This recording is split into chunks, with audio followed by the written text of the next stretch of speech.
بسم الله الرحمن الرحيم. الحمد لله رب العالمين، والصلاة والسلام على أشرف الأنبياء والمرسلين نبينا محمد وعلى آله وصحبه أجمعين. أما بعد، دا الله رب العزت په توفیق سره دا عمر ابن الخطاب رضی الله عنه مبارک سیرت بیانیدو او اخرنی خبره من داغه د ګډون کوله په غزواتو کې، او لنډه دا چې هر غزا چې رسول صلی الله علیه وسلم پکې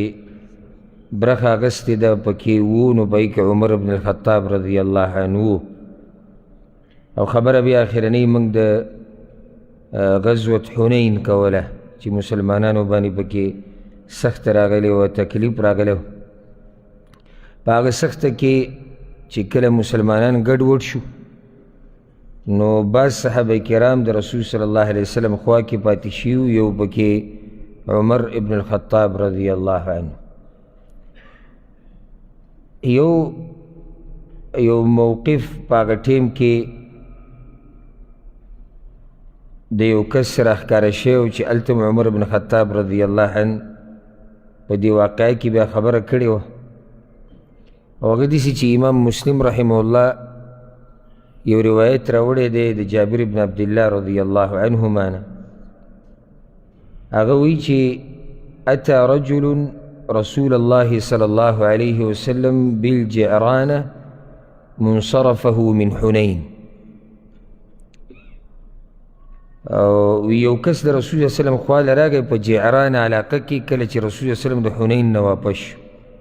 دا پته نه شي تاسو ته به یاد وي که نه چې جعرانه کې هغه څه چل کو چې کله د حنین نه راواپس شو. او دا هغه چاته به یاد وي چې سیرت یې څه نسه اورېدلی، څه نسه،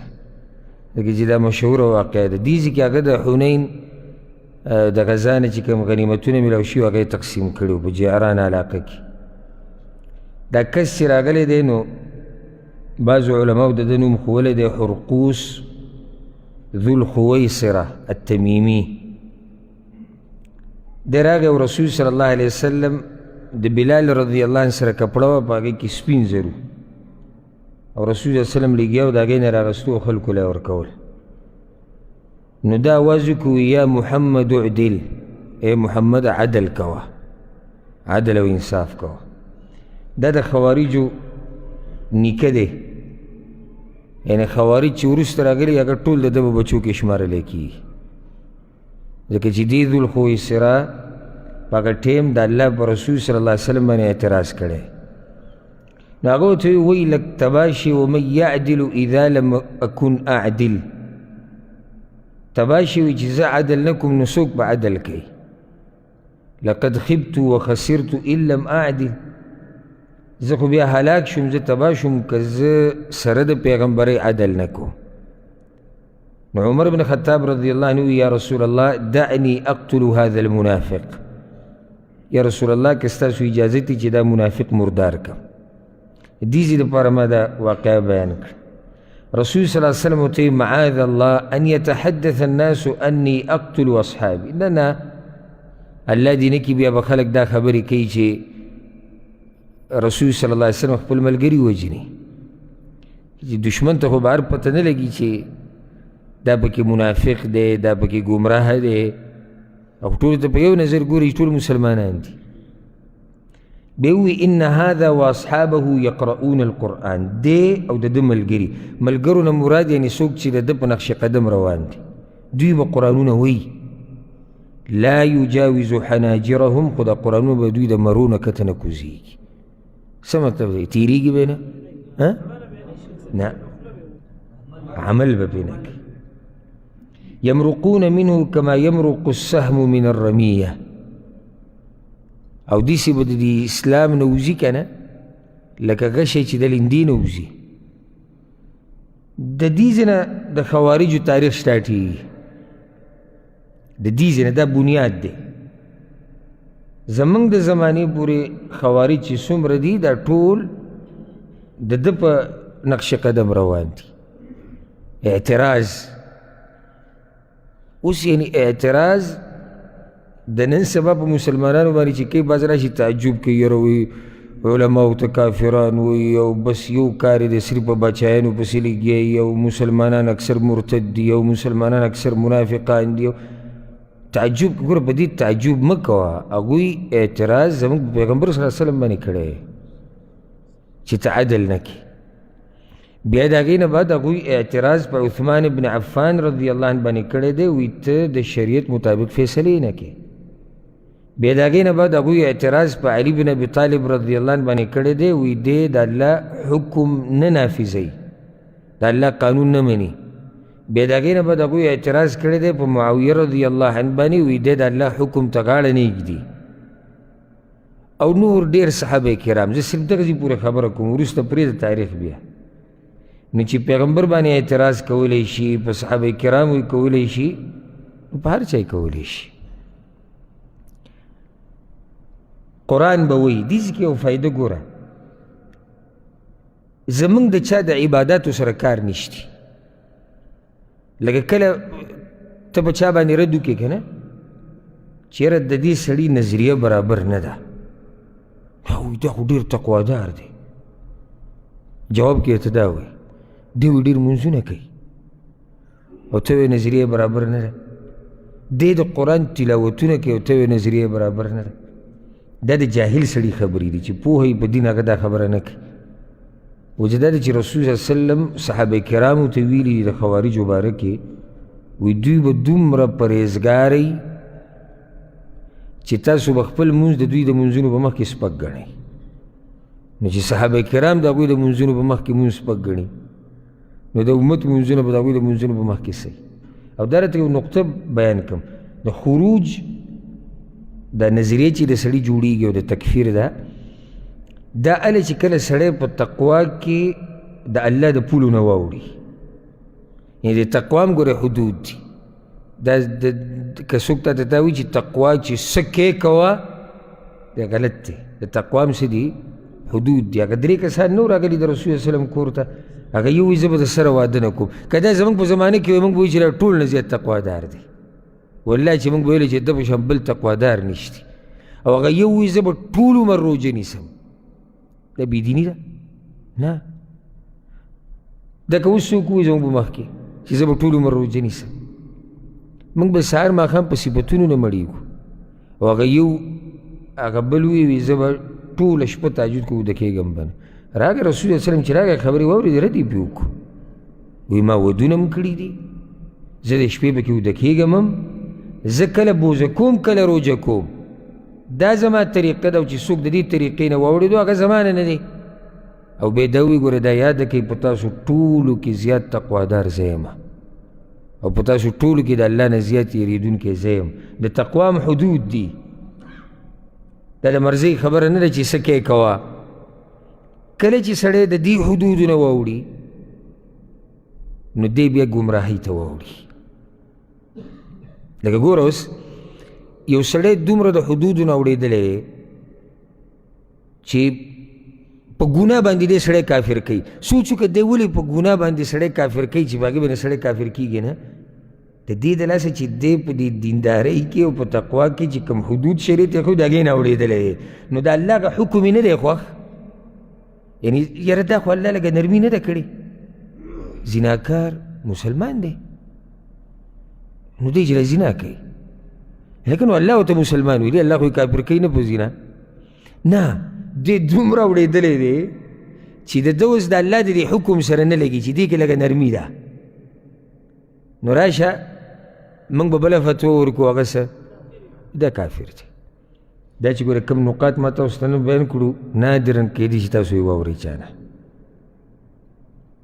ځکه رسول صلی الله علیه وسلم څه وایي؟ وایي تباه شو سختي کوونکي المتنطعون، یعنی چې دین کې بې ځایه سختي کوي. یو خو یو سختي الله او د الله رسول کړي هغه عبادت دی. یعنی یو سړی موږ پسې راشي ما ته وایي چې یاره د مازدیګر د لمونځ که زه سهار 10 بجې کوم نه به کېږي. کی نو بیا هغه چې موږ ورته نه کي هغه یاره تاسو سختي ډېره کوئ یعنې دې کې اوس څه دي اوس هرلس به موږ نه الله او د الله رسول دا خبره موږ ته بیان کړې ده د دې ټاکلی شوی وخت دی خو چې کوم ځای کې الله او د الله رسول خبره نه سخته کړي ما او تاسو وکړو چې خبره سخته وه الله دې خپلو بندګانو باندې رحم وکړو لکه مثال الله دې بندګانو باندې رحم وکړو او دوی له یو رخصت دا ورکو چې په سفر کې مونځ قصر کوه رخصت چا ورکو د دې بندګانو غرب ورکو زه بنده رالګم په بندګانو یې سختومه چې نه تقوا دا ده غوره دا دي چې ته مونځ پوره وکړې لکه ته کوم کتاب نه لیږې چې غوره دی چې مونځ پوره وکړي کوم رب چې دا بندګان پیدا کړي دي او دوی بندګي کوي هغه ولې دا سختي نه ده جوړه کړې ته ولې سختي جوړې او که قیامت په ورځ دی الله راونیسي چې ته ولې زما بندګانو ته خبره سخته وله ما ورته اسانه کړې وه کله چې دا قسمه خبرې وکړي زموږ د پښتنو یو ذهن جوړ شوی دی چې تقوادار مولا هغه چې څوک سختې خبرې کوي او که لږ ډېر خلک په اسلام کې پاتې چې دا دې څه کړي وباسي ده ته مونږ تکړه مولا وایو او چې دا چلونه کوي چې دا خلک کافران کوي مونږ ورته هم په صفت کې کافر مولا وایو یعنې بس سختې خبرې کوو دا منبر خوځوه سمجي چې جړقوی ته ټولنه تکړه عالم عالم به راسخي د ده به ډېر لرې سوچ یا بروز ما ملګرو ته وي څه علما راغلي ما یې 10 کاله بعد نه 100 کاله بعد به هم سوچ کوي عالم چې راځه چې کومې خبرې کوم 100 کاله بعد به د دې څه نتیجه راوځي عالم به دومره راسخي مضبوط به جوور به حکیم به هوښیار به پوهه به چې دی په جذباتو کې لګي د خولې نه پشم رواني او عوامو په جذباتو کې لګي د خولو نه د هغوی هم پشم رواني نو په ده کې او په عوامو کې فرق څه دی هېڅ فرق نشته وروسته بیا د مولوي صاحب هم پیمانه دی عوامو پیمانه دی نو فرق څه شو هېڅ فرق نه شو زه اوس دې منبر باندې ناست یم که چې زه خبره کوم 100 پیرې ما دا سوچ کړی چې زه چې به دا نن کومه موضوع بیانوم دا کومه خبره بیانوم د دې به څه اثاري څه نتیجه به په معاشره په پښتنو په عامو مسلمانانو په قوم په ملک په راروان نسلونو ځوانانو زما دا خبرې دا به څنګه اثر کوي ځکه چې زه ذمهوار یم الله به رانه تپوس کوي نو خبره مې دا کوله چې د تقوا حدود دي او چې کوم ځای کې الله رب العزت اسانتیا ورکړي هلته موت ته د کوم باغ مولی یو چې موږ یې سختو هغه د دوی رب دی هغه به مین دی او هغه وایي يريد الله أن يخفف عنكم وخلق الإنسان ضعيفا الله زه غواړم چې تاسو نه دا بوج لږ کم کم ځکه چې انسان کمزوره پیدا شوی اوس الله رانه بوج کوي او زه ختم چې نه دا بوج به تا ږدمه زیاتې نه کوم به زیاتې به کو نو دا د خوارجو نظریه هغه دا د لنډه چې څومره سختې دومره مزه کوي پلانې شی حرام پلانې کار حرام پلانې ګناه کفر پلانې کافر او مرتد ګوره کافر به هغه چا ته وایو چې الله او د الله رسولو ته کافر ویلی خبره ختمه شوه چې الله او د الله رسولو ته کافر وایي که موږ ورته ډېر مسلمان هم ووایو خو هغه کافر دی او چې الله او د الله رسول مسلمان ګڼي که دا ټوله دنیا را جمع شي که نه دا سړی د اسلام نه نشي ویستی نو دې ځکه اوس رسول سلم چې دوی به قرآن وایي تلاوتونه به ډېر کوي اهمې نقطې له راځم هغه ده خو دا قرآن یې د مرۍ نه کته نه ځي پوهېږي پرې نه عمل نشتی صرف سرسری او دا سرسری تلاوتونه ګورې چې پوهېږي پرې نه کله نقصان سړي ته جوړ کړي کله نه کله لکه بس صرف یو آیت ورته یاد دی او د هغې لکه ترجمه یې یاده کړې ده او بس چې څوک ورته میلاویږي یو په هغه یې پټ کوي چې څوک مو له مخې له ورځي یو په هغه یې پیټ کوي، چې څوک یې ني مسلمان دی کافر دی. په دې ما ته ډېر مثالونه یاد دي، خو زه بیا به خبره رانه اوږده شي. مقصدي خبره دا ده چې عمر بن خطاب رضی الله عنه په هغه ټیم کې موجود و. عمر بن خطاب رضی الله عنه هم دغه دوران کې د رسول صلی الله علیه وسلم خوا ته راغلی، صحیح بخاري صحیح مسلم کې دا حدیث دی. عبدالله بن عمر وی عمر بن خطاب د رسول صلی الله علیه وسلم نه تپوس کړی وهو بالجعران، هغه جعران علاقه کې هم دغه ځای کې د حنین دا غنیمتونه چې تقسیمېدو بعد ان رجع من الطائف، کله چې راواپس شو طائف نه. دا اوس عجیبه خبره، حنین او طائف، ځکه ته وایم چې سیرت ته نه یاد نو ته په هېڅ هم نشي پوهېدی، ځکه چې حنین ته نږدې د طائف غزا هم شوې ده. نو ځکه که وایي چې طائف نه راواپس شو حنین نه راواپس شو یو خبره ده.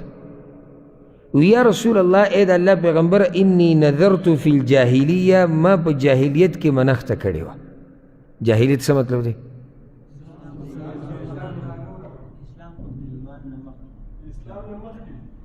یو تعبیر دی د اسلام نه مخکې، دویم تعبیر دی د د ایمان راوړو نه مخکې. کم یو به صحیح؟ د د ایمان د راوړو نه مخکې. ولې ته کوم ځای کې دی جواب دی. لکه بعض دا د جاهلیت تعریف دا کوي، یعنی یو کس وایي چې زه جاهلیت کې وایي د اسلام د راتلو نه مخکې. نه، یو خو ته زماني خبره کې هغه جدا خبره ده چې یاره د جاهلیت په زمانه کې ته دلته وایي اسلام نه مخکې. خو چې کله یو کس دا ووایي چې د جاهلیت په زمانه کې به ما دا کار کوو، نو د د اسلام قبولولو نه مخکې، ځکه چې دی د هغه وخته پورې به جاهلیت کوي چې څوک پورې اسلام نه و قبول کړی اگر که نور د اسلام راغلی و. نو د جاهلیت په دور کې منښته کړې وه ان اعتکف یوما بالمسجد الحرام. یا رسول الله ما منښته کړې وه په جاهلیت کې چې زه به یو ورځ اعتکاف کوم په مسجد حرام کې، یو ورځ. فکیف ترى؟ نو یا رسول الله وس څه وکړم؟ لکه دا منښته پوره کول دي په ما. دې نه دا مسله ثابته شو چې دا منښتې او بعض عبادات دا د جاهلیت په دور کې مو د پخواني دینونو نه هغوی ته دا بعض مسلې پاتې شوي، په دې به عمل کو. اگر که تبدیلي به پکې لازم راغلی و، نو منښت یې کړې وه د اعتکاف. نو ګوره دا عبادت هم و په مسجد حرام کې یوه ورځ. رسول الله صلی الله علیه وسلم ورته اذهب فاعتکف یوما، نو لاړ شه بس یوه ورځ اعتکاف وکړه، منښته پوره کړه. ډېرې مسلې دي. یوه مسله دلته دا ده چې که منښته د جاهلیت په دور کې هم کړې ده به پوره کړي. او حدیث کې راځي من نذر ان یطیع الله فلیطیعه، چا چې داسې منښته وکړه چې د الله عبادت پکې و دا به لازم سر ته رسي. چې دې سر ته ونه رسو د هغې بیا کفاره دی چې خپلو ځایونو کې بیان شوي. بله غټه مسله ده ثابته شوه، دې نه ډېر خلک نه دي خبر، چې اعتکاف کم سے کم یو ورځ ده یا یو شپه ده، کم سے کم یو ورځ یا یو شپه.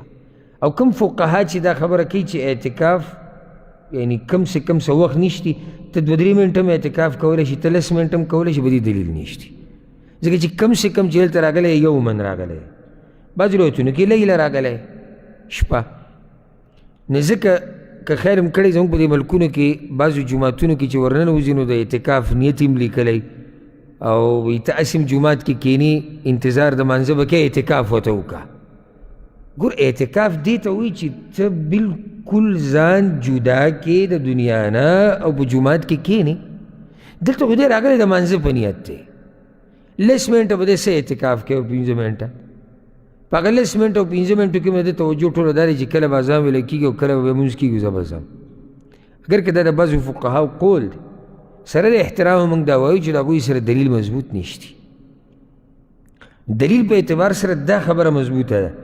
یو سړی ما ته وایي تا څنګه کم سے کم، نو کم سے کم موږ دلته ووایو چې حدیث کې راغلی دا کم حد دی. یومن ورځ ته وایي، ورځ شروع کېږي د کوم ځای نه؟ سرار د راختو نه د شپې 12 پورې. بعضو سربوړه کوي او دا لا به کومه ورځ چې شپې 12 پورې ده، نور ډوبېدو پورې. بیا شپه شروع کېږي د نور د ډوبېدو نه سحر د راختو. نو کم سے کم اعتکاف ورځ ده یا شپه. ځکه د بعضو په ذهن کې دی چې اعتکاف به لازم 10 ورځې کوي، د رمضان هغه اعتکاف یې ذهن کې، هغه غوره طریقه ده. هغه د رمضان آخرني 10 شپې رسول وسلم به ټولې ورځې اعتکاف کو. بله ګوره یو مسله دې دا راووته چې لازم نه ده چې اعتکاف به په رمضان کې. ډېرو په ذهن کې د اکثرو مسلمانانو ذهن کې دی چې دا اعتکاف د رمضان سره تړلی شوی دی. نه، دغه ټیم کې به رسول وسلم کو او دغه شپې ډېرې غوره دي، دغه ورځې ډېرې غوره دي. اسیم اکثرو مسلمانانو ځان عباداتو ته فارغه کړی، نو دغه ټیم کې کول هغه ډېر تاکیدي دي. نور اعتکاف ته نن هم کولی شي، سبا هم کولی شي، هېڅ خبره نه. د دې نه بله مسله دا هم راووته چې د اعتکاف سره روژه لازم نه ده. یو سړی به وایي تا خو دا مسله اوس بیان کړه چې رمضان ورسره لازم نه دی. فرق شته؟ بارک الله فیک. رمضان میاشت ده، هغه موږ د میاشت خبره کوو. روژه ځان له عبادت دی. نو اوس کیدای شي یو سړی دا ووایي چې یاره دا اعتکاف خو رمضان کې کېږي، نو که زه په عامو ورځو کې هم کوم نو دې سره به روژه نیوه پکاري. اگر که نفلي روژه ده خو روژه به ورسره نیسي. نه، روژې ته ضرورت نشته. دا صرف په دې لنډ حدیث کې دومره مسایل دي چې کله سړی قرآن او حدیث ته رجوع کړي که نه، نو الله رب العزت په هغه باندې د علم لویه پراختیا راولي. یو روایت کې راځي په صحیح بخاري کې دی چې رسول صلی الله علیه وسلم دله یو وینځه ورکړې وه د مال غنیمت نه، عمر بن خطاب رضی الله عنه. بیا که تاسو ته یادي سیرت مو اورېدلی که نه یې مو اورېدلی واورئ چې رسول صلی الله علیه وسلم بیا دا قیدیان ټول آزاد کړي وو د حنین ده. څومره قیدیان چې وو هغه ټولې آزاد کړي وو. په هغې کې ډېر حکمتونه ولته بیان شوي تفصیلا. نو چې کله رسول صلی الله علیه وسلم دا ټول آزاد کړو، عمر بن خطاب رضی الله عنه د دې قیدیانو آواز واورېدو، وی اعتقنا رسول الله صلی الله علیه وسلم، من خو د الله پیغمبر آزاد کړو. نو عمر بن خطاب وی ما هذا، دا څه قیسه ده؟ هغه ورته رسول صلی الله علیه وسلم قیدیان آزاد کړي دي د خلکو چې څومره دي. نو عمر خپل زوی ته وی یا عبدالله اذهب الى تلك الجاریه فخلي سبیلها، لاړ شه هغه وینځه پسې او هغه ازاده کړه. چې رسول صلی الله علیه وسلم آزاد کړي به دام آزاد. یو دام دلته واقع راغلی و حنین کې. یو بل ډېر عجیبه سبحان الله، امام بخاري امام مسلم دا روایت راوړی دی. وګوره سبحان الله د دې هغه مجالسو کې چې کینې کم مجالسو کې چې قرآن او حدیث بیانېږي که نه، دلته به اکثر دا ټکي ډېر اوري. صحیح بخاري، صحیح مسلم، امام ابو داود، امام ابن ماجه، امام نسائی. دا ګورې د دې نه ډېر زموږ خلک هغه خبر هم نه دي داسې دي. ځکه چې موږ اکثر موږ هغه مجالسو کې ناست یو چې هغې کې قصه ده یا کتاب زموږ کتاب کې راغلی دی. نو بار بار دغه اورېدی شوي زموږ کتابونو کې راغلی، زموږ کتابونو راغستې ده، زموږ مولیانو ویلي، زموږ فقهاو ویلي. زه په دې رد نه کوم، کتاب به هم یادی، فقیه به هم یادی، مذهب هم یادوه چې هغې کې دا مسله ده. خو دا سړی کله نه کله رایادوي د یو علمي مسلې دپاره. همیشه بس چې دکه ستا د خبرو مغزي نه، اصل بنیاد هغه قرآن او حدیث دی. خو کله د قرآن او د حدیث په وضاحت کې د علماو اقوالو ته ضرورت وي، کله کتابونو ته ضرورت وي، کله فقې ته ضرورت وي، هغې ته بیا سړی واپس شي. نو هلته اصل مقصد څه دی؟ قرآن او حدیث دی. نو دې کتابونو ته رجوع ولې چې قرآن او حدیث باندې ما ورته پوه شو. او په دې کې رد شو په خلکو باندې زموږ په باره کې چې دوی فقه نه مني. فقه چا ویلي چې موږ نه فقه خو دین پوهې ته وایي، خو هغه اکثر د علماو آرا دي. او لازم نه چې د یو عالم رای په موږ باندې داسې لازم شي چې هغه قرآن او حدیث نه. ان الحمدلله زموږ په مکتبه کې د فقې څومره کتابونه چې ما سره پراته دي، زه دومره به د هغه سړي سره نه چې یو مذهب یې مضبوط رانیولی او په هغې پورې نښتی. خو دومره ده چې دا کتابونه د علماو او د هغوی دا رایې، د هغوی دا خبرې زیاتي چې کومې په قرآن او حدیث دي یا صحابه کرامو په اقوالو دي، نو هغې له هغه مرتبه نه ورکوو، نه د قرآن او حدیث مرتبه وله ورکوو، نه د صحابه کرامو د اقوالو مرتبه وله ورکوو. دې کې څه شته؟ څه اعتراض دی چا؟ الحمدلله. صحیح بخاري صحیح مسلم کې دا روایت ته د یعلا ابن امیه رضی الله عنه. هغه عمر بن خطاب رضی الله عنه ته دک جعران علاقه کې یا د دین مخکې یو ارمان یو تخپل ویلو هغه ارمان دا وی لیتنی ارى نبی الله صلی الله علیه وسلم حين ينزل علیه ارمان چې ما په هغه وخت کې رسول صلی الله علیه وسلم ولیدی کوم ټیم چې په ده باندې وحی راځي چې ما دا کیفیت ولیدی چې دا وحی په ده څنګه راځي نو فلما كان النبي صلى الله عليه وسلم بالجعرانة کله چې رسول صلی الله علیه وسلم جعرانه کې وعلى النبي صلى الله عليه وسلم ثوب قد أظل به عليه او یو کپړه خلکو نیولې وه پر رسول صلی الله علیه وسلم باندې چې د هغې د لاسې ورته سوری جوړ کړی معه ناس من اصحابه بعض ملګري ورسره دننه ناست فيهم عمر رضي الله عنه ایو به وکړي عمر رضي الله عنه اذ جاء رجل عليه جبة صوف دې کې یو کس راغی او هغه چوغه د وړۍ نه جوړه شوې اچولې ده او خوشبو پې لګېدلې ده متضمخ بطیب یعنی خوشبو پې ښه ډېره لګېدلې ده چې راغی وی یا رسول الله ای د الله پیغمبره کیف ترى في رجل احرم بعمرة في جبة بعدما تضمخ بطیب د الله رسول هغه سړي باره کې تاسو څه فتوا ورکوئ چې احرام د عمرې تړلی په چوغه کې او په هغه چوغه باندې خوشبو لګېدلي دا مسله دته راغلې ده یعنې ده اوس اراده د عمرې ده او احرام چې اراده وکړه تلبیه ویلې ده احرام کې د چوغه اچولې ده وړی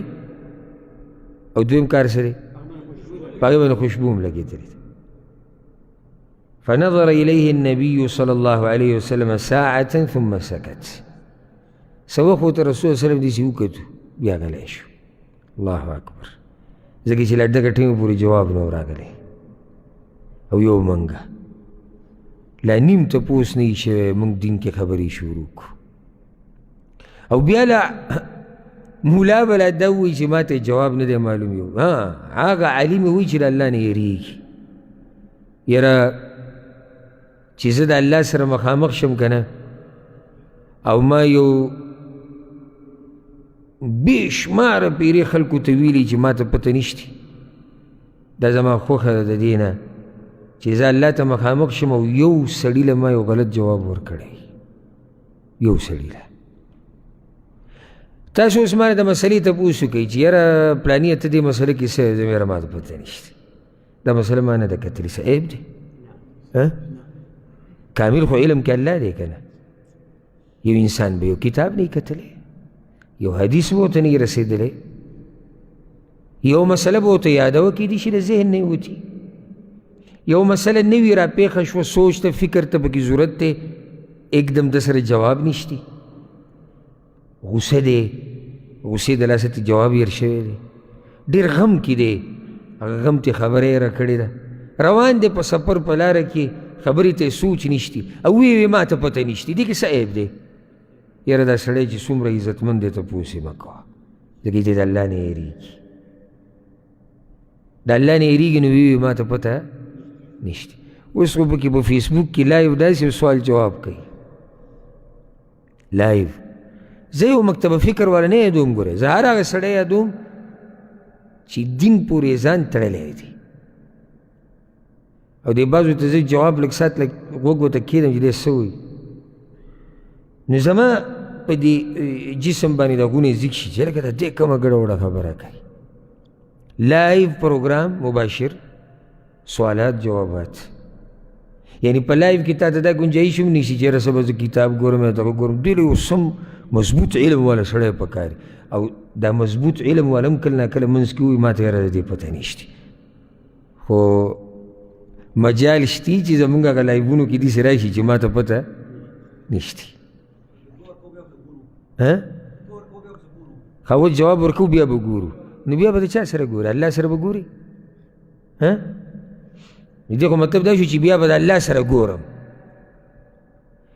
زه د عالم خبره کوم عالم خو لا پرېږده دی خو لا بیا هم زه عالم دی خلک یې په دې پېژني چې داسې مزېداره ګیره یي او په سر رومیالي یا پټکۍ یا ټوپۍ او پینسي د ګیټو نمبرې دې چاته نه وایي چې ما ته پته نشته دې دا ځان له ته به وایي چې د زمانې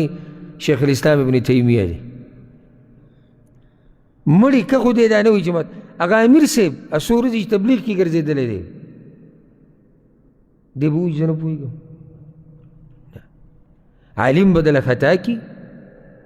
قرآن او حدیث بدله تو راتو کی خود دې دا نه وایي چې زه نه پوهېږم لکه هغه په اسانه ووایه زه نه پوهېږم دې کې څه دي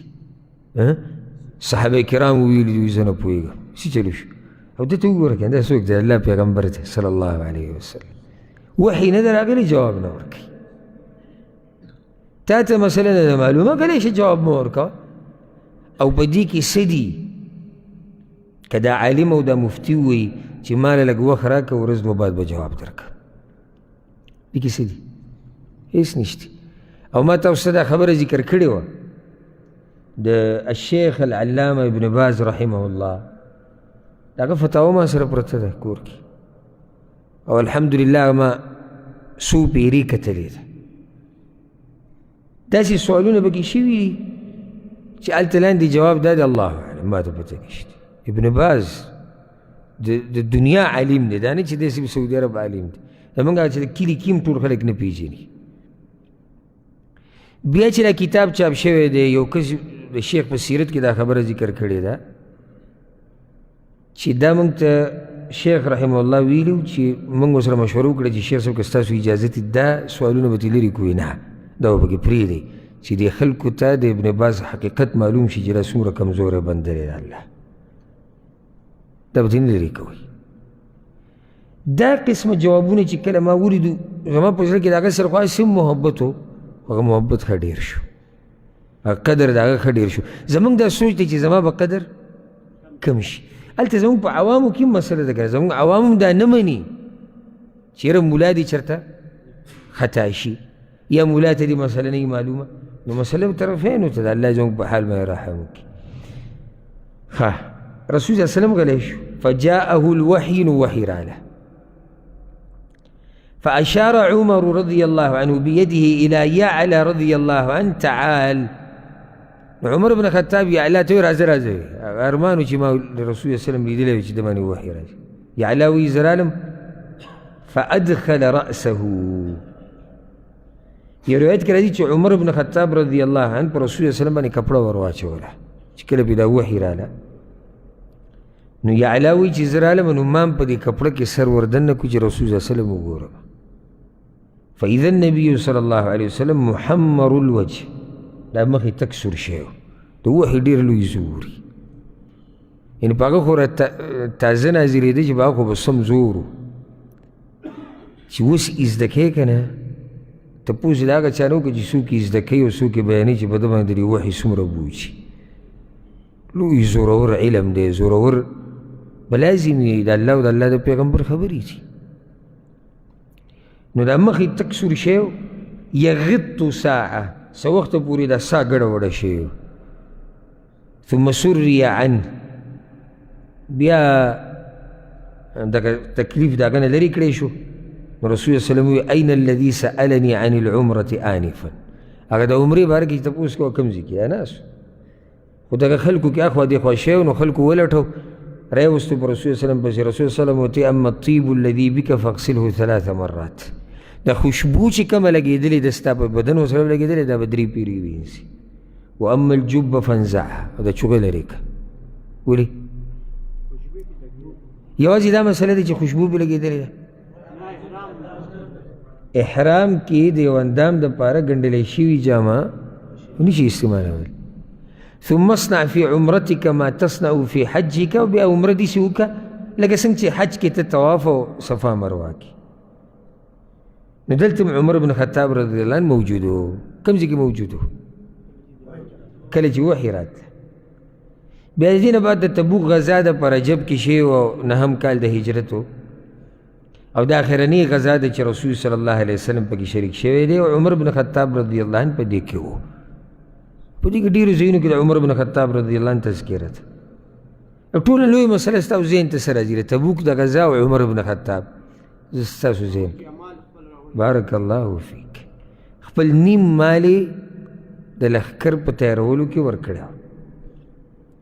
او قصه موږ څو پیرې بیان کړو د ابوبکر صدیق رضی الله عنه په سیرت کې هم بیان شوی و امام ترمذي دا روایت راوړی امام ابو داود راوړی عمر بن خطاب وی رسول صلی الله علیه وسلم چې کله امر وکړو چې مال راوړئ نو ما وی چې الیوم اسبق ابا بکر نن به زه د ابوبکر نه مخکې کېږم فجئت بنصف مالي ما نیم مال راوړو نیم مال په خوله یې یادېږي نیم مال چې څه دي دی ټول یې نیم کړو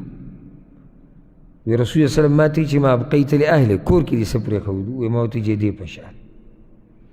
په دې کې ابوبکر صدیق راغی خو بکل ما عنده څه چې اوس هغه ټول یې راوړي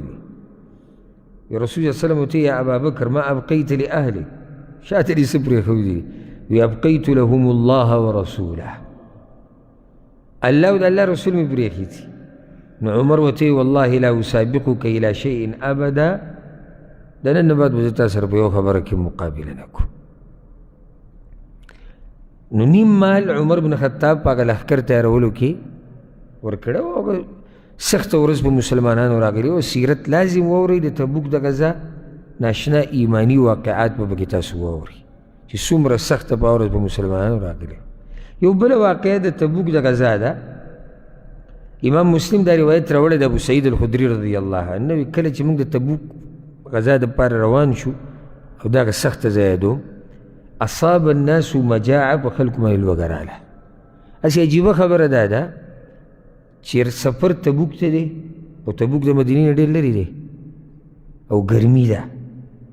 او ټول یې د سرې شګې دي او لوږه ده او تنده ده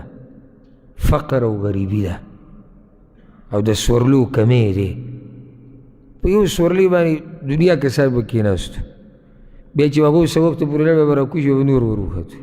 بیا به هغوی راکوشي به نور وروختو دا طریقه وه دا هغه مؤمنان دي چې الله د دوی په باره کې ویلي رضي الله عنهم ورضوا عنه الله د هغوی نه راضي و هغوی د الله نه راضي نو لوږه راله خو داسې لوږه راله چې خلکو رسول الله وسلم ته ووایي یا رسول الله لو اذنت لنا که تاسو اجازت راکړئ موږ له فنحرنا نواضحنا نو موږ به دا کوم اوښان چې موږ سره دي نواضح په عربۍ کې هغه اوښانو ته ویله کېږي دا چې اوبه پرې راوړی کېږي نو دا به موږ حلال کړو سورلۍ به حلالې کړو که تاسو اجازت راکوئ نو موږ به ترې وخورو او دا غوړ به یې استعمال کړو رسول صلی الله علیه وسلم ورته افعل ویې کړئ دې کې عمر بن خطاب رضی الله عنه راغی د عمر بن خطاب دې واقعې ته ګوره او څومره هوښیار سړی و او د رسول صلی الله علیه وسلم په دعا یې څومره یقین و راغی وی یا رسول الله زما یو بله ذهن کې یو خبره که اجازت یې چې ویې کړه ویې که ان فعلت قل الظهر که تاسو ورته دا اجازت ورکوئ نو سورلۍ به کمې شي او سورلۍ خو موږ سره هسې هم کمېږي او سفر ډېر اوږد دی خو یو کار وکړئ چې تاسو دوی له دعوت ورکوئ راویې بلئ چې چا سره هم څه قسمه خوراکي هغه راوړئ او بیا الله ته سوال وکړئ چې یا الله برکت پکې واچي لعل الله ان یجعل فی ذلک الله به پکې برکت واچي رسول الله صلی الله علیه وسلم صحیح ده داسې به وکړو فدعا بنطع فبسطه دسترخوان په شان یو شی راوغوښتی شو هغه خور شو او بیا هغوی ته وایي چې تاسو سره کوم توخې نه زیاتي څه دي هغه راوړئ ټول نو څوک را روان دی داسې یو غریبي وه څوک را روان دی یو چون کجوري دی ورسره چا وچې ډوډۍ راغستې دي چا چې دی لږ داسې وربشې ځان سره راغستې وي ځان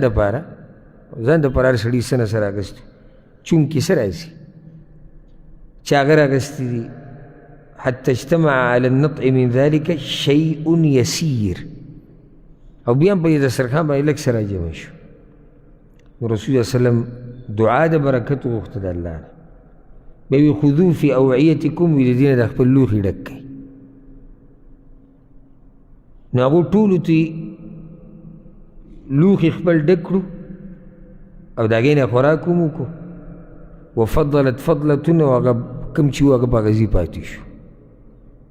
دا معجزه ده. لوښي ترې ډک کړو، خوراک یې ترې وکړو او هغه پاتې شو. نو رسول صلی الله علیه وسلم په هغه ټیم ووایي اشهد ان لا اله الا الله وانی رسول الله. زه دې خبرې ګویي کوم چې د الله نه علاوه د عبادت حقدار څوک نشته او زه یقیني د الله رسول یم. الله اکبر. لا یلقى الله بهما عبد غیر شاک. چې یو بنده دا خبرې مني که نه دا دوه د زړه نه عقیدې دی، شک یې پکې نه وي. شک معنی اخلاص پکې، دا نه چې کلمه وایي او عقیده شرکیه، نه عقیده بالکل صفا ده. فیحجب عن الجنه، دا سړی چرته هم د جنت نه نشي منع کېدی. څومره لوی زیری دی. او بل ورځ ما هغه یو زیری بیان کړی، یاد دی د کوم ملګري چې په هغه ټیم وو، او ما یې زه به یې د ملګرو ته بیا بیانوم ځکه چې په هغه ورځ ما خاص مجلس کې خبره وکړه، عام مې ونه کړه. بل دا چې عام ورځ درس نو د عام ورځ درس او د جمعې د ورځ درس کې لږ فرق وي. هغه بیا ملګرو ته بیان کړم ځکه چې دا ځای مناسب دی. دلته یو ځای دا و، هغه اثر د عبدالله بن مسعود رضی الله عنه دی، په تفسیر کې امام طبري راوړی دی، صحیح سند والا دی. او دا روایت موقوف دی په حکم د مرفوع کې. هغې کې دا دی چې قیامت په ورځ به الله د امت درې حصو کې تقسیم کړي. نو خو دقه شو، ما یې اوس خاندان یاد کړو، ما یې آخري نوم ووایي. او دا د عربو عادت دی، کله د نوم اولنی د دې سړي نوم وایي، کله ولا د خاندان نوم وایي، او کله وایي د پلاني زوی. او دا موږ هم وایو، از پښتانه هم دا استعمالوي. نو تفسیر کې دا راغلي دي او صحیح سند دی الحمدلله چې الله به د امت درې حصو ته تقسیم کړي. یو حصه هغه ده چې يدخلون الجنة بغیر حساب، جنت ته به ننوځي بې حسابه بې عذابه. دویمه حصه کومه ده؟ معمولی حساب به ورسره کېږي، یحاسبون حسابا یسیرا. او آسان حساب څه ته وایي؟ صرف به ورته وریاده کړي الله خبره، ورته پوښتنې نه کوي. ثم يدخلون الجنة، بیا به جنت ته لاړ شي. دریم قسم خلق به پاتې شي، الله به ملایکو ته تپوس کوي دا څوک دي، وهو اعلم بهم، او الله به پوهه دي. هغه به ورته یا الله دا المذنبون دي، ګناهګار. وی الله به ورته چې شرک یې کړی، وی نه الله شرک یې نه دی کړی. وی چې زه شرک یې نه دی کړی، وي دوی سره هم جنت ته ننباسي. دا ډېر د خوشحالۍ روایت دی، خو سره د عمله. لکه چې داسې هم نشي کېدی چې یو سړی ګوره ته کامل موحد نشي جوړېدی چې څو پورې عمل نه کړي. دا ته زه یو فایده ذکر کړه. سړی به چې څنګه کېدی شي ما ته څوک ووایي چې زما عقیده مکمل د توحید ده او عمل نه کوو، زه یم نه. ځکه چې توحید څه ته وایي؟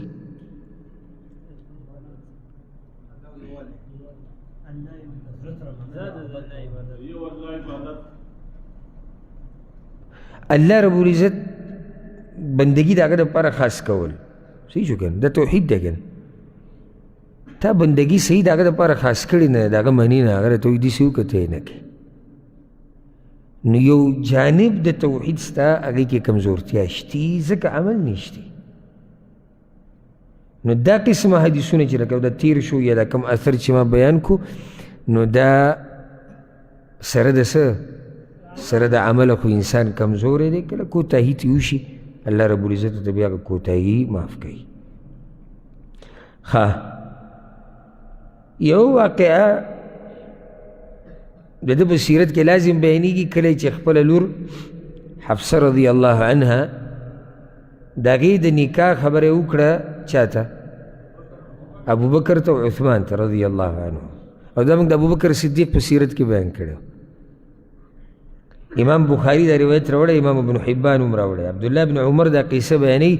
وعمر بن خطاب رضي الله عنه حين تأيمت حفصة بنت عمر من خنيس بن حذافة السهمي رضي الله عنه، کله چې د حفصه رضی الله عنها خاون مخکینی خاون خنیس مړ شو، کونډه شو، او یو خنیس په هغه صحابه کرامو کې چې په بدر کې شریک شوی و، یعنې غټ صحابي دی، وتوفي بالمدینه، او د مدینه کې مړ شوی. نو عمر رضی الله عنه د عثمان بن عفان سره میلاو شو، وی چې عمر وی چې ما هغه ته د حفصې خبره وکړه، ان شئت انکحتک حفصة بنت عمر، که ستا خوښه زه به د خپله لور په نکاح درکړم. نو هغه راته ووایي چې زه به سوچ وکړم. عثمان ورته ووایي زه به سوچ وکړم. وایي څو شپې بعد بیا ما سره میلاو شو، ما ته وایي چې ما اريد النکاح یومي هذا، زه دې وخت کې فی الحال نکاح نشم کولی. د هغې وجه خو د ابوبکر صدیق ته پته وه. بارک الله فیک، د رسول الله وسلم لور د ده په نکاح کې وه. بیا عمر رضی الله عنه وایي چې ابوبکر سره میلاو شم، هغه ته مې ووایي، او ما د یو پیر په دې تفصیل بیان کړی، بیا نه بیانومه چې دلته به پښتو مختو د دې پیزار لاندې کېږدي او دا پونده به پسه مه راکاږي. غیرت هم دا دی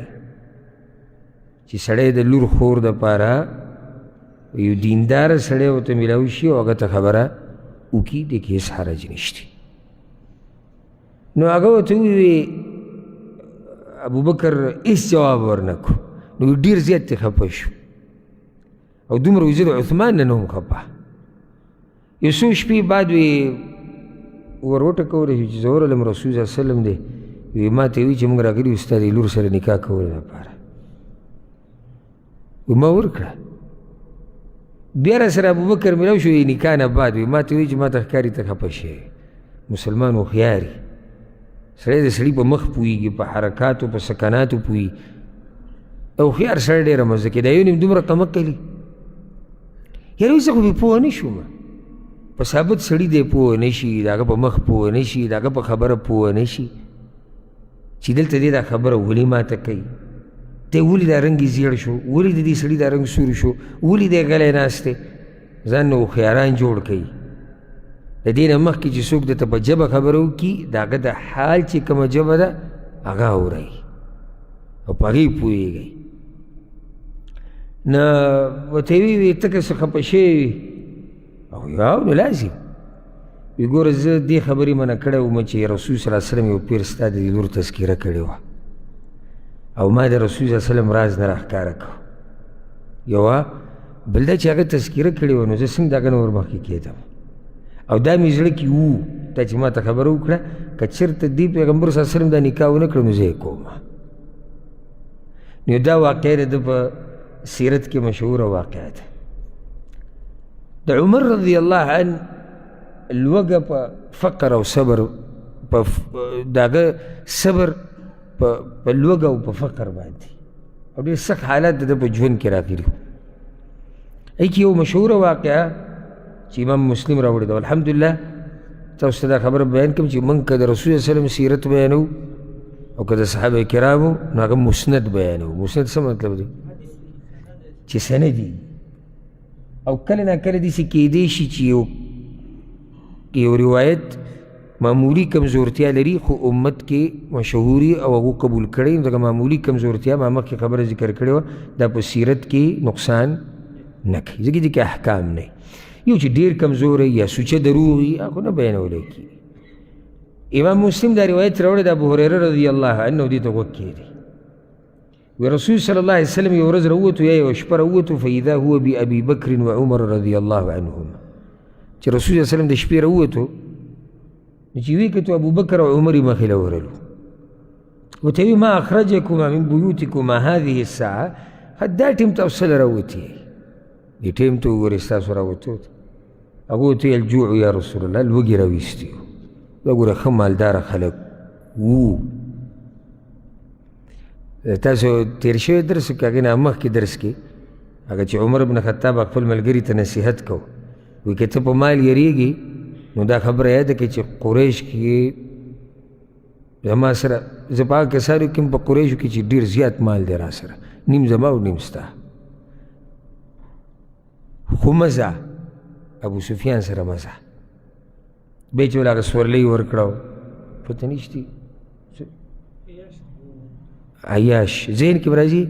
چې یو نیم کال مخکې تقریبا که نه بله ورځ نو دا ګوره سخت مالدار او ابوبکر صدیق رضی الله عنه هم مالدار و څه دلیل دی چې مالدار تاجر و غلامان به یې ازادول په رسول صلی الله علیه وسلم یې خرچې کړي دي دا دواړه ډېر مالدار او خو په دوی داسې وخت هم راغلی دی ځکه چې مال هغوی د الله دپاره لګولی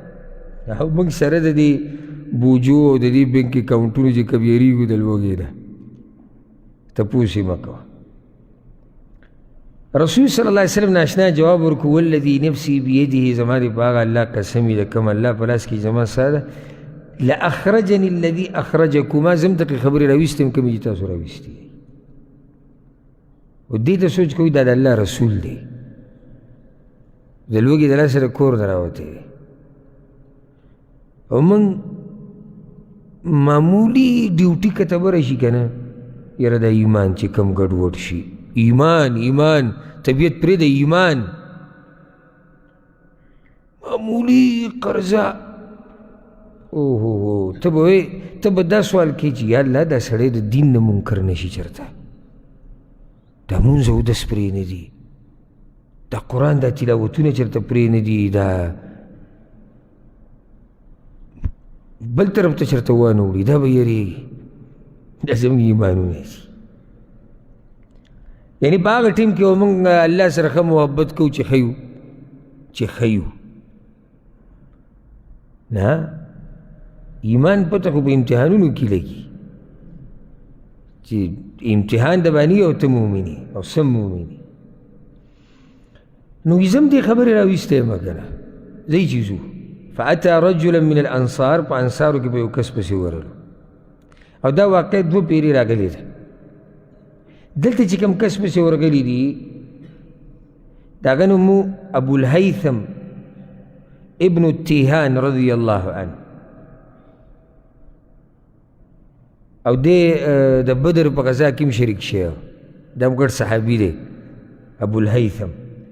بلکې بیعة العقبه چې کومه شوې یا بیعة العقبه په هغې کې هم دی و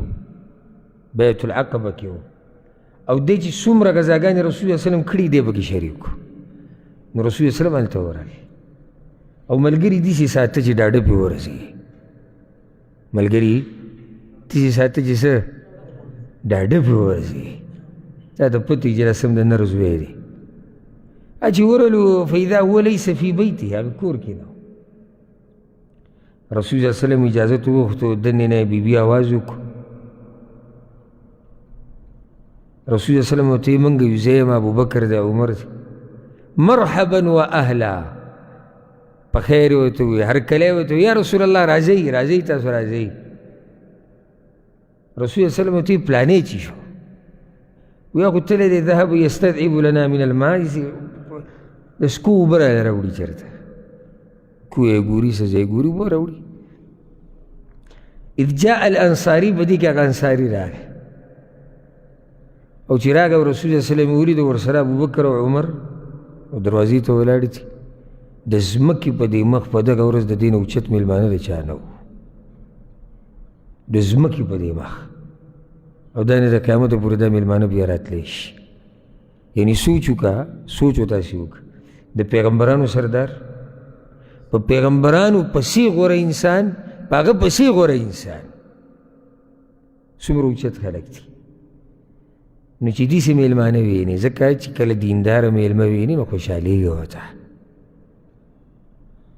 چې دینداره الله والی او حدیث کې راځي چې ستا خوراک دې ونه خوري مګر څوک پرهیزګاره سړی هسې کدو کریله سړی دې راوستی پیسې هم ولګوې وخت هم ولګوې اسې لاړو هر څه نو چې له دې به ځای دې تقوادار پرهېزګار راوستی وی نو الله به دله اجر ډېر درکړی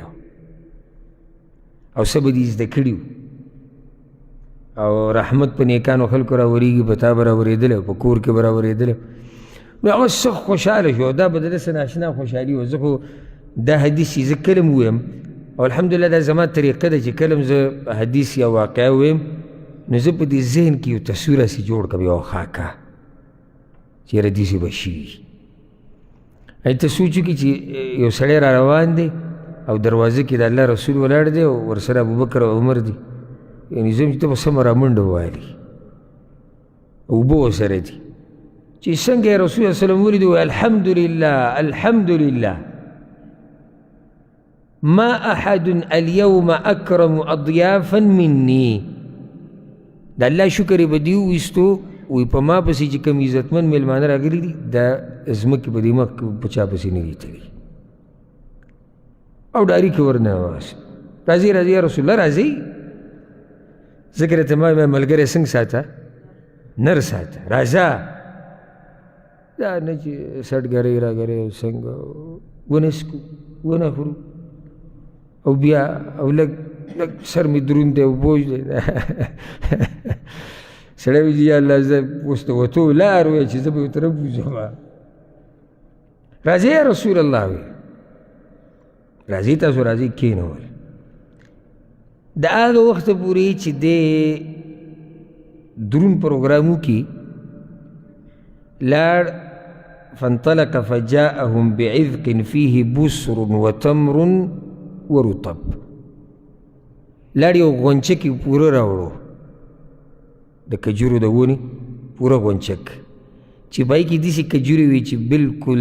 تازه پخې شوي لږ بعض پکې وي لږ وخت پې اوړېدلی او بعض پکې وي چې لا رنګ یې بدل کړی دی خو پخې شوي نه دي او سر ناشنا ښوونکی چې درې قسمه کجوري او بیا د مدینې کجوري او بیا ناست ورته ابوبکر او عمر او رسول صلی الله علیه وسلم او په کور د ابوالهیثم کې رضی الله عنه دا ورته کېښودې یا رسول الله وی کلو من هذه تاسو دا خورئ هسې دین یو ادب روزي د میلمستیا یعنې چې کله روټۍ ته ټیم ډېري نو د هغه وخته پورې په میلمه باندې روژه مه نیسه لکه یو نیم دی چې بس بلډ پریشر به درله راګزار کړي که ته یو ورځ یو ځي ته ورغلی وم احمد شاه ما سره و هلته او درس نه بعد ورغلی وم روټۍ مې نه وخوړلې او هغه کیسه اوږده کړه او آخر ورشو ده ته ما داسې وکتو باید که دې خبرې سره څه دغه وشي چې سړی خو چاته ویلی نه شي څه لکه د هغه کور دی نو ما ده ته وویل احمد شاه ته ما یې ځونه بس ما یې سهار مانځه ته م راپاڅېده دي او دا ملګری نور نه پازابو دوی به دمه وکړي ما ته وایي چېرته ځي او روټۍ نو ما کم ده او زموږ خو د بلډ پریشر راګزار کړو نور بس ته پېشمنۍ دې جوړ کړو نو طریقه بیا دا ده کله کور کې داسې چې وخت رالګي پخلي باندې نو څه وکړه څه ورته کېدی دی پکې مصروف وي هسې ته میلمستیا کې خو میلمستیا بیا پوره چې دی څه نه څه کېږي دې ځوان چې چلو کو واخذ المودیه دی ورغه چاړه یې راواغسته رسول صلی الله علیه وسلم چې چاړه ولیده د په لاس کې پوه شو ایاک والحلوب څاروی الالې خو هغې اوبه نه الالې چې پی درکوي ولې پیده نه تا ته پی تس کوي هغه به نه الالې لاړ ورغه یو څاروی را سملو رسول صلی وسلم او ټولو وخوړو او ومن ذلك العذق او دا غونچک نه بس هم کجورې وخوړې وشربو ښایسته اوبه خو هغه نږدې راوړې دا څه مزېدار خوراک دی دې ته د خوراکونو باچا ویلی کېږي دا مسایلې او دا شینې مینې چې موږ نن سبا کمې راویستي دا د سره خوراکونه نه دي دا طبعي ده خوراک داسې غوښه کجوره تازه اوبه دې ته خوراکونه وایي نه چې کله د هر څه وخوړو فلما ان شبعوا ورو چې کله دوی ماړه شو په خوراک او په څښاک. رسول الله صلی الله علیه وسلم ابوبکر او عمر ته وویل والذي نفسي بيده، زما دې پاک الله قسمي چې د هغه په لاس کې زما ساه ده، لتسألن عن هذا النعيم يوم القيامة، الله رب العزت به ګوره قیامت پر ورځ د دې نعمتونو تپوس کوي. اخرجکم من بیوتکم الجوع، تاسو ګوره د لوږې نه راوتي وئ که نه وئ راوتي؟ هغه وی او یا رسول الله، او وی په مړه خېټه روان یې واپس الله به درته تپوس نه کوي. عزیزان چې د دې اوچتو خلکو نه به تپوس کوي نو چې زما او ستا نه به څومره تپوس نه کوي. سوال بیا دوه قسمه دی، ته فایده یاده کړي. قیامت پر ورځ سوال د نعمتونو باره کې دوه قسمه دی. یو ته علما وایي سؤال تعدید النعم، او یو ته ویل کېږي سؤال توبیخ و تعذیب، سوال د پاره د نعمتونو د شمارولو او سوال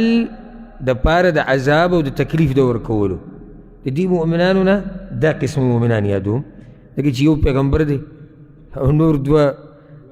غوره انسانان دي پیغمبران نه، دا جنتیان دي، نو دوی نه څنګه سوال کېږي؟ دوی نه سوال کوم یو کېږي؟ شمارل د نعمتونو. بس الله ورته رایادوي چې ګوره څومره نعمتونه مې درکړل. نو ګوره د الله رب العزت د نعمتونو شکر ادا کوئ، هر وخت شکر ادا کوئ د الله د نعمتونو.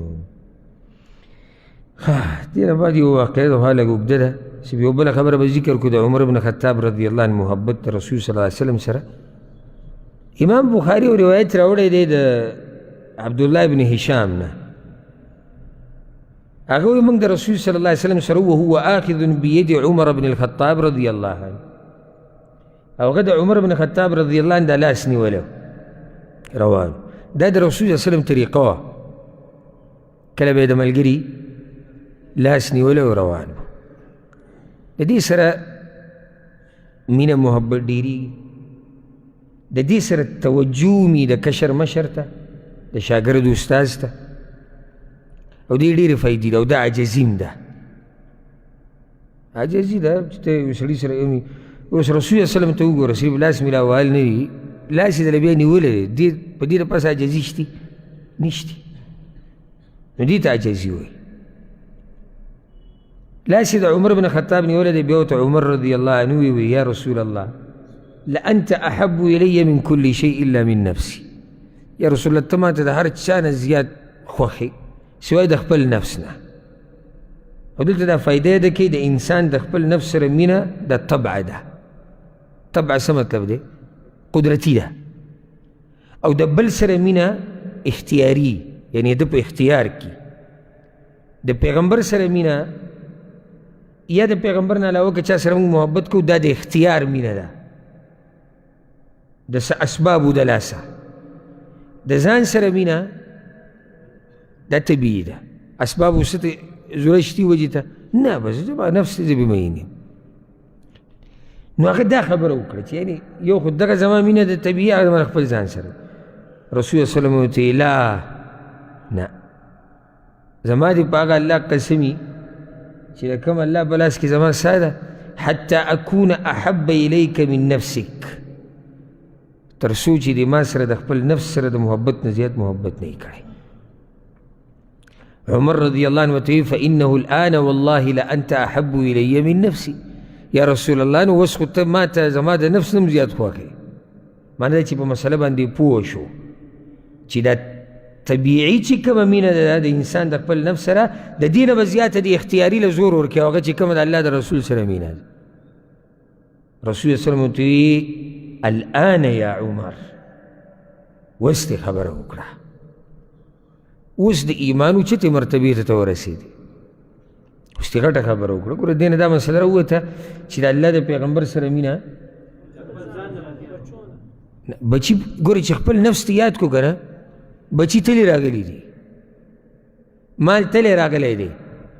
موږ د خپلو ځانونو سره ګورې د هر چا سره محبت نه زیات محبت کوو، په اعتبار د دنیا چې وګورو. یعنی دا بچیو سره چې موږ لګیا یو که نه، دا هم د خپل ځان دپاره لګیا یو. ولې؟ زموږ پکې فایدې دي، دومره لویږي او بیا به میراث پاتې کېږي او نسب به پاتې کېږي او کور پې ښایسته دی او یعنې زموږ فایدې ښځو سره محبت زموږ فایده ده او داسې پسې بیا زه دا لالچي محبتونه چې کوم دي د دې هر څه سره محبت نه زیات موږ د خپل نفس سره محبت کوو د دې نفس سره د محبت نه زیات محبت په د الله د رسول صلی الله علیه وسلم سره کوي الله رب العزت قرآن کې څه وایي النبي أولى بالمؤمنين من أنفسهم دا پیغمبر چې دی د الله رسول چې دی صلی الله علیه وسلم د ده په مؤمنانو باندې د هغوی د نفسونو د حق نه زیات حق دی یعنې زموږ د نفس په موږ دومره حق نشتی څومره حق چې په موږ باندې د الله د رسول صلی الله علیه وسلم دی نو د الله د رسول سره مینه د هر چا سره د مینې نه زیاته ساتي او دا وخته پورې د ایمان اوچتو مرتبو ته نشي رسېدی دا نه چې د پیغمبر صلی الله علیه وسلم سنت د هغه حدیث د هغه طریقه د هغه خبرې اورېده د هغه زده کول هغه د دنیوي معمولي لالچ د لاسه ته شاته ګزار کړي یا د بچو د لاسه یا د ښځې د لاسه یا د کلي د قوم د ملک د لاسه یا د پیسو د لاسه یا نور دنیوي لالچونو د لاسه نه که وایې چې زه مؤمن یم نو بیا دې طریقه ده کومه طریقه چې رسول صلی الله علیه وسلم چاته وښوه عمر رضی الله عنه نو عمر رضی الله عنه د الله په پیغمبر باندې د خپل نفس سره د مینې نه زیات مینو دا خو واضح ده سیرت د عمر بن خطاب رواله او وابه اورئ انشاءالله دا خو لا موږ د سیرت هغه صحیح منځ ته به ورکوشي چې عمر بن خطاب رضی الله عنه څنګه محبت کو د الله د رسول صلی الله علیه وسلم سره او ځکه خو الله د اوچته مرتبه ورکړې هغه وخت پورې ما ورته اوچتو مرتبو ته نشي رسېدی چې څو پورې موږ د الله سره د ټولو سره د محبت نه زیات محبت نه کړی او بیا د الله د رسول صلی الله علیه وسلم سره هر څه بیا دې نه بعد راځي هر څه چې ته ذکر کړې هغه دې نه بعد دي والله او د الله رسول د الله شریعت د الله دین قرآن او حدیث او شکر وباسي ما بل سوچ کو اسې ما دا زموږ د وخت چې کم دی او زموږ د را روان نسل کم بچي کشران چې زموږ په دې وخت کې اوس ماشومانان دي زم چې انشاءالله دا تقریبا هغه خلک دي چې دین به کافي دوی واوري او اورېدلی به یي ګوره را روان داسې وخت را روان دی چې ډېرې لویې فتنې پکې دي او ډېر ګډوډ حالات دي پکې او دا رسول صلی الله علیه وسلم ویلي کله چې بقي ته ورغی وی هره زمانه د راتلونکي نه غوره ده اوس چې موږ د کوم دور کې یو د دیني محفلونه او مجالس دي پکې په دې د الله شکر ادا کوي داسې یو وخت را روان دی چې دا مجالس به هم د نش په اندازه شي دین به وسيعود غریبا کما بدا او دین به داسې ناشنا شي لکه څنګه چې په اوله ورځ ناشنا و نو د الله شکر دی چې الله رب العزت دا نعمت موږ ته نصیب کړی دی او الله رب العزت چې موږ په دې باندې د مرګ پورې قایم او دایم ولري او الله رب العزت چې موږ د رسول صلی الله علیه وسلم او د صحابه کرامو په نقش قدم روان کي هذا والله اعلم وصلى الله وسلم على نبينا محمد